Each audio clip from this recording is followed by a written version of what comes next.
आदरणीय सत्ताने सर आणि रिझर्व्ह फाउंडेशनचे सगळे मला खूप छान वाटलं आज अशी एक संस्था माझ्या हद्दीतच आहे आणि मला माहीत नव्हतं आणि एवढ्या वर्षांपासून काम करतं तर खूप चांगलं वाटलं की ट्रॅफिकमध्ये अशी काही संस्था काम करतात. माझा परिचय मी देतो. मी 18 वर्ष क्राईम ब्रँचमध्ये काम केलं आणि मी ज्याही ठिकाणी पोस्टिंगला जायचं मी सांगायचं मला ट्रॅफिक सोडून काहीच नाही. म्हणजे तुमचं जसं ट्रॅफिक बद्दलचं मत वाईट आहे वाहतूक पोलिसांबद्दल तसं माझंही मत वाईट होतं. म्हणजे लिटरली मी सांगतो तुम्हाला मला असं वाटायचं की हे लोक फक्त वेगळंच काम करतात. तर आणि अनफॉर्च्युनेटली मला मला संधी मिळाली आणि मी या शहराचा 3 वर्ष ॲडमिन आणि प्लॅनिंग पी आहे. प्लॅनिंग पी आहे म्हणजे तुम्ही जे बघता जे काही बदल होतात त्याच्या कामाला बदल केली जाते जे वाहतुकीचं केलं जातं हे काही रिॲलिटी मुवमेंट असतात गणपती असतात आपल्याकडे पंतप्रधान राज्य राष्ट्रपती येतात यांचं जे काही प्लॅनिंग होतं बंदोबस्तापासून ते बाकीचे जे काही सण महोत्सव येतात तर ह्या सगळ्यांचं प्लॅनिंग करण्याची जबाबदारी मला मिळाली. आणि ज्यावेळेस मी ते बघितलं तर ते मला एक कळलं की नाही आपलं मत खूप चुकीचं होतं. आपत्कालीन परिस्थितीमध्ये जसं काम केलं जातं एखादी संस्था काम करते तसं ट्रॅफिक ब्रँचला करावं लागतं. आता मी 2 गोष्टींवरती बोलतो. आपल्याकडे पहिलं तर वाहतूक व्यवस्था या वाहतूक पोलीस ट्रॅफिक जॅम ह्याच्यावरती बोलतो आणि जो आपला स्मरणदिन आहे अपघाताचा त्याच्यावरती बोलतो मी 2 गोष्टीमध्ये. तो पहिला वाहतूकच्या संदर्भात आपण बोलूया. आपल्याला सगळ्यांनी बातमी वाचली असेल किंवा आपण 4थी कंजेस्टेड सिटी आहोत आणि आपल्याकडे आता आज तुम्ही एक बातमी वाचली असेल दिवाळीमध्ये आरटीओनी बातमी दिली होती मॅडम 30,000 वाहनं फक्त दिवाळीला ही झाली. वाचली सगळ्यांनी बातमी. आता मला सांगा 30,000 पार्किंग वाढलेत का तुमचे? 30,000. आता मी गंमत म्हणजे मी इथे आपले गोंधारी साहेब आहेत प्रकल्प अधिकारी तर त्यांना भांडून तुमच्या सिंहगड रोडसाठी काय केलं की नुसतं नो पार्किंग नाही पाहिजे मला पार्किंग पण पाहिजे. मला पार्किंगचा बोर्ड लावा तुम्ही. ते म्हणजे असं कधीच केलं नाही मला पाहिजे पण जर एखाद्या माणसाकडून आपण जर पाळण्यात म्हणजे नियम पाळा असं म्हणतो तर त्यावेळेस त्याला सुविधा पण दिली पाहिजे. म्हणून तुम्हाला जे पार्किंगचे बोर्ड दिसतील खाली जे असतात त्यांच्याकडे जबरदस्तीने मी ते करून घेतो. मला पार्किंग पण पाहिजे. नो पार्किंगचा आपण सगळीकडेच करतो पण पार्किंग ही पाहिजे. परत मूळ विषयाकडे येतो. 30,000 गाड्या जर आपल्याकडे वाढल्या असतील तर तेवढे रस्ते वाढले का तेवढे पोलीस वाढले का तेवढ्या सुविधा वाढल्या तर ह्याचं सगळं वर्णन कशावर केलं मग ह्याचं सगळं वर्णन येतं आपल्यावर की आपण शिस्त किती पाळतो आपण एखादी काय म्हणतो आपण त्याला नियम किती पाळतो. आता आपल्याकडे ट्रॅफिकचं जर तुम्ही टायमिंग बघितला मी एक उदाहरण देतो फक्त तुम्हाला का तर तुम्ही सगळे सिंहगड रोडला राहता. तुम्ही मध्ये कॅम्प बघितला असेल उड्डाणपूल झाल्यानंतर सकाळी सगळे चालले होते आणि काम झालं ते काम चालू केलं होतं राजाराम पुलाचं. एकदम बेसिक उदाहरण देतो आणि 4 तास जामीन मॅडमने तर मोठी बातमी लावली एकदम नाही का 6 तास जामीन आणि मी प्लॅनिंग केव्हा होतो मी सुट्टी होती काय झालं मी म्हटलं काय झालं बघितलं मग मी येऊन बघितलं तर तुमचा मातोश्री चौक आहे म्हणजे आता पण मी भांडतोय काल परवा माझ्याकडे गोंधारींचा फोन आला पावसकर साहेबांचा फोन आला जे आपले चीफ इंजिनियर आहेत पब्लिक विभागाचे त्यावेळेला तुम्ही खूप छान प्लॅन बनवला होता की मातोश्रीला हे का म्हणजे मी तुम्हाला काय सांगतो की वडगाव ब्रिज ते जे डीपी रोडला लोकांना जायचं ना त्याचा सगळ्यांचा प्रॉब्लेम फक्त मातोश्री चौक आहे. म्हणजे बेसिक गोष्टी असतात तिथे 4च जण जातात महालक्ष्मीकडे किती लोक जातात 4च गाड्या जातात आणि तिकडून येणाऱ्या 6 गाड्या असतात. ते लोक काय करतात की डीपी रोड पासून वडगाव ब्रिज पर्यंत सगळ्यांना थांबून ठेवतात सगळा जाम होऊन जातो. आलं लक्षात एक बेसिक प्रॉब्लेम. आता दुसरा प्रॉब्लेम पूल बांधला मॅडम पुलाबद्दल मॅडमचं स्पेशल लेक्चर ठेवायचं असं मला सांग उड्डाण पुलाच्या बाबतचं काय पण ज्यावेळेस इंडोज डिमांड होते म्हणजे काय होतं की आता तुम्ही फ्री केलं की बाकीचे पण लोक इकडे येतात. म्हणजे आता तुम्हाला दिसत असेल जे जुने लोक आहेत की पूर्वी एवढे लोक जात होते का ह्या रस्त्याने डीपी रोडला एवढे वाहनं दिसायचे का तुम्हाला पण उड्डाण पूल केला जे वारगेकडून जाणार होते जे कात्रजकडून जाणार होते ते इंडोज डिमांड झाले ते लोकांना काय फ्री मिळालं सगळे इकडून जायला मिळालं. म्हणजे काय होतं की एखादी सुविधा तयार केली की त्याच्याबरोबर ती लोक ऑटोमॅटिकली त्याचा वापर करण्यासाठी जास्त प्रमाणात येतात. हा भाग आपल्या उड्डाणपुलाच्या बाबतीत झाला. म्हणजे काय, आपण काय केलं होतं, आता हे मी कोण फिटिंग करत असेल तर पालिकेच्या विरुद्ध बोलायला नको, पण ज्यावेळेस एखादी सुविधा आपण करतो ना, तर ती फुल टाइम म्हणजे एक 20 वर्ष 25 वर्ष 50 वर्ष म्हणून करायला पाहिजे. आता मला एक सांगा, किती लोकांचं मत असं आहे की पोलीस दिसत नाही रस्त्यावरती? सगळ्यांचंच असेल, बरोबर आहे. काल आपल्या मंत्री पाल्यांचं पण होतं, तुमचे पोलीस दिसत नाही रस्त्यावर, मुंबईचे पोलीस दिसतात. मग आमच्या अध्यक्ष साहेबांनी सांगितलं, सर तिथे 8 तासाची ड्युटी आहे आणि 3 बॅच मध्ये सर्व काम करतात आपल्या.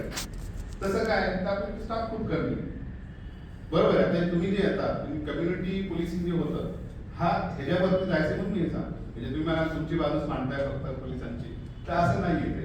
तर आपल्याकडे ज्यावेळेस तुम्ही हे बघता की जर एक व्यक्ती किती वेळ उभा राहू शकतो, एका चौकात किती वेळ उभा राहू शकतो, साधं सिंपल लॉजिक आहे. आपल्यावरून आपण उदाहरण दिली की आपण किती वेळ, आता एक जुने जे वयस्कर लोक असतील आपल्या लक्षात येईल की पूर्वी, आता हा ह्याच्यात अजून एक मी ऍड करतो की बिहेवियर जे आहे आमच्या लोकांचं, त्याच्यावर की तुमचा माणूस उद्धट बोलतो, या पकडलं म्हणून काय झालं, आम्ही नियम पडला बोलतो, माहिती नीट बोलत नाही.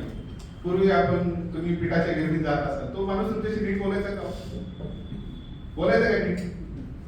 का तो कंटिन्यू त्या ह्याच्यात आहे, तो ओढूनच बोलणार तुमच्याशी.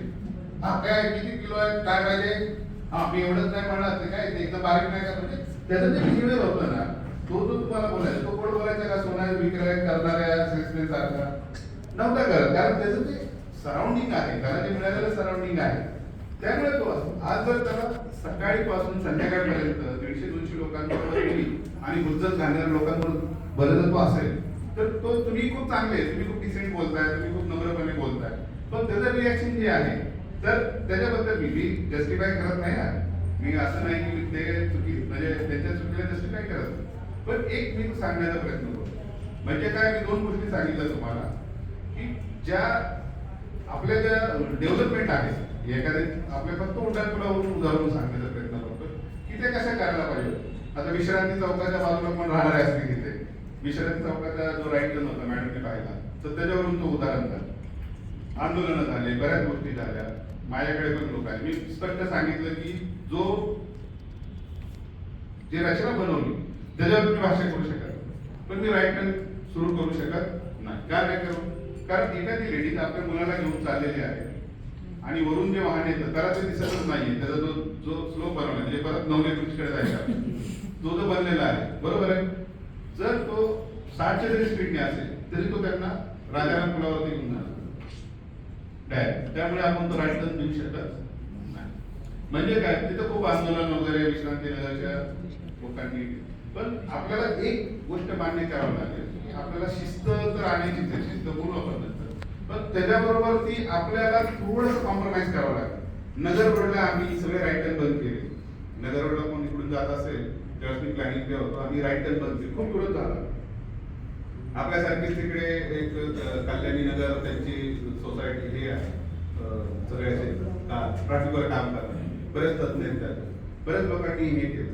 पण नंतर कसं 1-2 महिने गेले, 3 महिने गेले, त्यांच्या लक्षात आलं की अरे आपल्याला खूप लवकर आपण जाऊ शकतो. फक्त काय करायचं, आपल्याला थोडं पुढे जायचं, थोडं पुढे जाऊन आपल्याला जायचं. तर थोडे कॉम्प्रोमाइज आपल्याला करावं लागतं. आपल्याला ज्यावेळेस काही, आता आपल्याकडे अजूनही मी रॉंग साईडने आताही येताना मी बघितलं संदर्भाच्या तिथे हिंगणे चौक दिलाय, पण लोकांना थोडंसं यायचंच आहे. तर म्हणजे शिस्त जी आहे, आता शिस्तीवरती शिस्त जी आहे खूप गरजेची आहे. माझं वैयक्तिक मत असं आहे की भविष्यातलं लॉ अँड ऑर्डर दुसऱ्या कुठल्याही गोष्टीवरती होणार नाही, ट्रॅफिकच्या दृष्टीने. म्हणजे कुठलाही मुद्दा जो आहे जातीपातीपासून जे काही घडतात जे काही, त्याच्यापेक्षा सगळ्यात महत्त्वाचं तुमच्या स्वतःच्या प्रकृतीवरती जरी पाहिलं. आता आमच्याकडे डॉक्टर रानडे मॅडम होतं, त्यांनी जे काही हेअर त्यांनी एक हे केला, एक्सपेरिमेंट केला.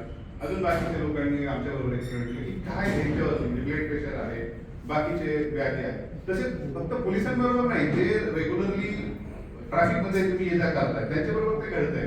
तर हा तर वैयक्तिक हेल्थचा तर प्रश्न आहेच आहे, त्याच्याबरोबर तुमच्याबरोबर तो जो ताण तणाव जो आपल्याबरोबर येतोय तो पण आहे. तर ह्याच्यामध्ये काय पब्लिक ट्रान्सपोर्ट, म्हणजे मी आता असं म्हणत होतो की मी बदली व्हायच्या अगोदरपर्यंत की मला आहे ना रिक्षावाल्यांना आणि पीएमटी वाल्यांना प्रशिक्षण द्यायचं. म्हणजे आम्ही आमच्या सगळ्या पोलिसांना प्रशिक्षण दिलं, ट्रॅफिकचं बिहेवियर कसं करायचं. आपले बंधू सर आले होते, सरांनी आता प्रशिक्षण दिलं BMPI च्या कालखंड. तर तो जी जागर आणि आशुष तर ते सगळ्यांनी सगळं प्रशिक्षण वगैरे दिलं. पण माझं वैयक्तिक मत होतं की पोलिसांना फक्त उपयोग नाही, आपल्याला जे जास्त प्रमाणावरती येतात, रिक्षावाले असतील, BMT वाले असतील, नागरिक तर आहेत. आता आम्ही RSP वगैरे माध्यमातून आम्ही आपल्यासारखं मुलांना, जे भविष्यातील पिढी, पण त्यांना काय आदर्श देतोय ना आपण काय देतोय की आपल्याकडे नियम तोडणं म्हणजे प्रतिष्ठा आहे, फॅन्सी गाड्या वापरणं, ते काय आता आपण बरेच रील बघतात. तर हा जो कल्चरचा भाग येतोय, तर हे कधी येईल की नियम पाळण्याला प्रतिष्ठा दिली पाहिजे. आणि त्याला जशी प्रतिष्ठा मिळेल ती कशी मिळेल, ती कम्युनिटी बेस मिळेल. आता तुम्ही किती 200 लोक आहे, तिथे 1000 लोक झाले, 2000 झाले, 10,000 झाले, ही ज्यावेळेस एक मोहीम तयार होईल, बरोबर आहे, ही मोहीम तयार झाली ना तर ऑटोमॅटिकली म्हणजे कसं आहे, तुम्ही बघा मुंबईत गेला, लेन गेटिंग केली की सगळे त्याच्याकडे बघतात, एवढे तुच्छतेने बघतात की त्याला लक्षात येते अरे यार आपलं चुकतोय बरं का. पुण्यात होतं का तसं, तो नियम तोडतो आणि येऊन तुम्हाला 2 लोकांना भांडतो, काय फरक पडला, काय झालं. म्हणजे काय की आपल्या शहरामध्ये एक प्रॉब्लेम आहे, नियम मला आणि नियम पाळणाऱ्याला प्रतिष्ठा मिळणं खूप गरजेचं आहे आणि कम्युनिटी बेसवरती मिळेल. हा एक जर मुद्दा झाला तर बरेच आहे, म्हणजे बरेच गोष्टी सॉल्व्ह होतात. बेसिक गोष्ट आहे. आता डेव्हलपमेंट आणि ह्याच्याबाबत बोललो तर अपघात, आपण ज्या गोष्टीवरती बोलणार होतो आता माझ्यापेक्षा सर जास्त सांगतील अपघाताच्या बाबतीत, पण तरी पण जे आम्हाला जे काही ऑब्झर्वेशन वाटतात तर त्यामधलं एक काही गोष्टी मी बोलतो की बऱ्याच वेळा आहे ना आपण गाडी चालवणं म्हणजे खूप क्षुल्लक भाग समजतो, दुचाकी असेल या चारचाकी असेल. मी एक खूप ऑब्झर्व केलं की खूप म्हणजे आपल्या जीवाची काळजी, आपले मुलं बरोबर आहेत, काही नियम पाळायचे, काही थांबण्याचा नियम पाळायचा आहे, काही गडबड नसते, आपल्याला थोडंसं पुढे आपण जाऊ शकतो. पण अरे हा चुकला, हा राईट चुकला म्हणजे आपल्या आयुष्यातलं काहीतरी मोठं चुकलं. म्हणजे मी माझ्या लोकांना जे टेम्पोवरती असतात तुम्हाला काही बदल दिसत असेल, मी सगळ्यांना बोललो अरे मग हा ही गाडी दुसऱ्याला जातात, ती पाकिस्तानची गाडी आहे का, तो व्यक्ती पाकिस्तानचा आहे का, की नाही का तिथे गेला तुम्ही बॉर्डरवरती, तुम्ही जा ना, व्यवस्थित बोला, हसून सांगा साहेब तुम्ही नियम तोडलेला आहे, मी गाडी उचलतोय, तो जागेवर आला तर गाडी तिथे जागेवर द्या, नाही आला तर गाडी उचलून आला, तो तिथे आला वगैरे तुम्ही शांतपणे सांगा. असं नाही का काय युद्ध आहे काय, नॉर्मली पण आपण ह्या गोष्टी करू शकतो ना, ऑटोमॅटिकली समोरचा पण रिॲक्शन घेऊन. तसंच उलट पण रिॲक्शन आहे, 500 रुपये ते 700 रुपये काही दंड असेल, पण तो समोरचा व्यक्ती त्याला एवढा प्रेस्टिज पॉईंट बनवतो, एवढा इगो पॉईंट बनवतो, पण तो हे करत नाही की मी नियम पाळायला पाहिजे होता, मी ऍडमिट करतो. तर हे दोन्ही बाजूनी कुठेतरी ह्याचा समन्वय कधीच कशी होईल, ज्यावेळेस तुमच्यासारख्या रिजन प्रोटेक्शन सारखी संस्था आणि ट्रॅफिक पोलीस एकत्र येतील. आपल्याकडे एवढी कमी संख्या आहे की आपण जोपर्यंत एकत्र येत नाही, जेवढं आता जर आपण एकत्र आलो, मी सांगितलं वाशिमजी माझा माणूस नाहीये, तुम्ही मातोश्री चौकात कुणा तरी पाठवा तुमचा व्यक्ती, इथपर्यंत पूर्वी व्हायचं. तुम्हाला माहिती आहे खेड्यापाड्यात गावांमध्ये आपलं एवढं रिलेशन असायचं की एकत्र सगळे असायचे. ज्यावेळेस असं एक कॉम्बिनेशन होईल तर त्यावेळेस हा प्रॉब्लेम वरती ऑटोमॅटिकली आपल्याला मात करता येईल, असं माझं वैयक्तिक मत आहे. आता दुसरं अपघाताच्या दृष्टीने मी बोलत होतो की अपघाताच्या दृष्टीने जर दुचाकीवाले बघितलं, आपल्याला हेल्मेट घालायला प्रॉब्लेम वाटतो, तर ठीक आहे हेल्मेटच्या दृष्टीने रस्ते वगैरे हा एक दुसरा पार्ट येऊ शकतो त्यामध्ये, पण कुठे ना कुठेतरी गरजेचं आहे. दुसरी गोष्ट काय आहे की आपण बऱ्याच वेळा बघत असाल पाठीमागचा हॉर्न वाजवत असतो, 4 व्हीलरवाला आपले 2 व्हीलरवाला एकदम मधूनच जात असतो. मी त्यासाठी एक IITचे मुलं आणते माझ्याकडे, म्हणजे तुम्ही काय करा पूर्ण शूटिंग करा की कसं बेशिस्त पद्धतीने आपण दुचाकी चालवतो. म्हणजे पुण्यातील माझं वैयक्तिक मत आहे, तुम्ही शूटिंग घालताय पण माझं वैयक्तिक मत असं आहे, मी ते सपोर्ट करतो की पुण्यातील जे ट्रॅफिकचे प्रॉब्लेम म्हणजे दुचाकीवाल्यांचा बेशिस्तपणा, BMT वाल्यांचा बेशिस्तपणा आणि रिक्षावाल्यांचा बेशिस्तपणा. म्हणजे माझ्या डोक्यात एक होतं की पहिले ही योजना आणायची, मी जर तिथं अजून राहिलो असतो तर की काय की दुसऱ्याला पुढे जाऊ, तुम्ही जा पुढे, म्हणजे ते लोकशाही भाषेत म्हणतात ना पहिले आप, तुम्ही पुढे जा, तुम्ही म्हणजे आपलं काय नाही, मी एकटाच गेलो पाहिजे, बाकी सगळे काय व्हायचं ते होईल. तर कुठेतरी तो प्रकार आला पाहिजे. आता BMT वाला थांबतो, काही गरज नसते, त्याला कुठेही काही नसते. मुंबईमध्ये एखादा बेस्ट मला जर लवकर गेला तर त्याला दंड आहे, नियम त्याचा जो आहे. आपल्याकडे तो प्रकार नाही, म्हणजे त्यांनी शिस्त पाळली, रिक्षाने शिस्त पाळली, 2 व्हीलर शिस्त पाळली. तुम्ही विचार करा की आता दिवाळीला घरी नाही गेलेले किती लोक आहेत, तुम्ही बघितलं असेल कसं वाटत होतं पुण्यात तुम्हाला ते 4 दिवस. किती म्हणजे तुम्ही आनंद घेतला. मी तर एवढा फक्त आनंद घेतला की सगळ्या रस्त्यावर फिरत होतो. कारण आता मी तुमच्याशी बोलताना पण आता ट्रॅफिक जाम आहे सगळीकडे. मी इथनं सगळे स्क्रीनशॉट टाकतोय, इथं जाम आहे, इकडे एक धंदा, इकडे आहे. हे चालूच आहे. सांगायचं तात्पर्य काय की तुम्हाला कसं कोणी वाटलं म्हणजे हा जो भाग आहे कसं होतोय की हिंदीत म्हणतो ना भीड, आपलं भीड काय आपण त्याला म्हणतो मराठी, जर गर्दी आहे ना, गर्दी काय करते बेशिस्त असते. तुम्ही त्या गर्दीला ओळख द्यायचं आणि हे कोण देऊ शकतं, तुमच्यासारख्या ज्या संस्था आहेत. तुम्ही जर सिंहगड रोड फक्त धरला आणि त्याला एक ओळख दिली, बरोबर आहे, तर ती ओळख तुम्ही दिलेली ओळख ऑटोमॅटिकली शिस्तीत रूपांतर होते.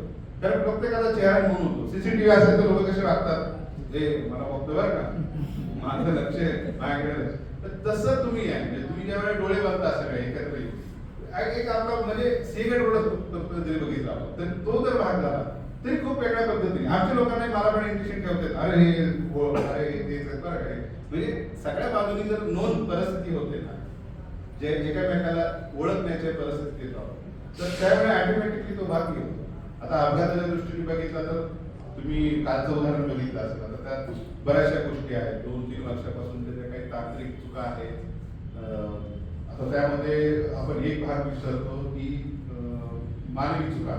मला त्यावेळेपुरतच बोलायचं नाही, पण ज्यामध्ये ज्याच्या गाड्या आहेत, आता कोण तुमच्या गाड्या वगैरे असतील कुणाच्याही असतील, मला सांगा किती लोक फिटनेस चेक करता तुम्ही, किती लोक आपण कुलंट चेक करतो, किती आपला ब्रेक आहे की नाही चेक करतो. आपण छोटे छोटे पैसे वाचवले. इन्शुरन्सच्या बाबतीत तुम्ही बघा, सगळ्यात कमी कुठला आहे, आपण लगेच आपलं लक्ष द्याल सगळ्यात कमी कोण आहे.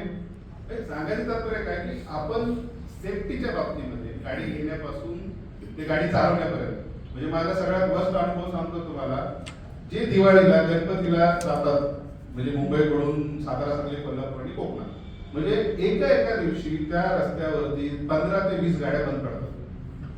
कारण त्यांनी कधीच गाडी काढलेली नसते. मुंबईत काय गाडीची गरज नाही, लोकांनी फिरतात, बघत नाही आणि गाडी काढली निघाली. सांगायचं तात्पर्य काय की आपण जसं आपल्या बाकीच्या गोष्टींना लक्ष देतो, म्हणजे तुमचं इन्व्हेस्टमेंट पासून ही पण एक इन्व्हेस्टमेंट आहे. जसं सीएनजी आहे, प्रायव्हेट किट बसवतो आपण, त्याचे काय परिणाम झाले आपण बघितले. म्हणजे सांगायचं तात्पर्य की हे जे वाहन जे आहे हे तुमचं एक अंग आहे, हे आपलंच एक अंग आहे. सेफ्टी आपण बघणं गरजेचं आहे. त्याच्याबरोबर कॉम्प्रोमाइज नाही केलं पाहिजे, हे साधा भाग आपण लक्षात ठेवणं गरजेचं आहे. बाकी तांत्रिक बद्दल आणि बाकीच्या बद्दल सर बोलतीलच, मी त्यावरती काही जास्त बोलणार नाही. कारण मी आता युनिफॉर्म आणि ह्याच्यात असल्यामुळे मला ह्या बाकीच्या बाबतीत बोलणं योग्य आहे. जागृती मॅडम बोलतील त्याच्यावर. ओके, तर काय मला असं वाटतं की तुम्हाला काही प्रश्न असतील तर बिंदास विचारा. मी 2 मिनिटं त्यासाठी देतो. तुम्हाला काही वाटलं काही असेल, कारण हे गिव्ह अँड टेकचं आहे. मी आलो, माझं काहीतरी सांगितलं आणि निघून गेलो असतो. बरं ठीक आहे, शेवटी हे करा. ओके, मला जेवढं वाटलं की बोललो, मी काही तयारी केली नव्हती. चला, धन्यवाद.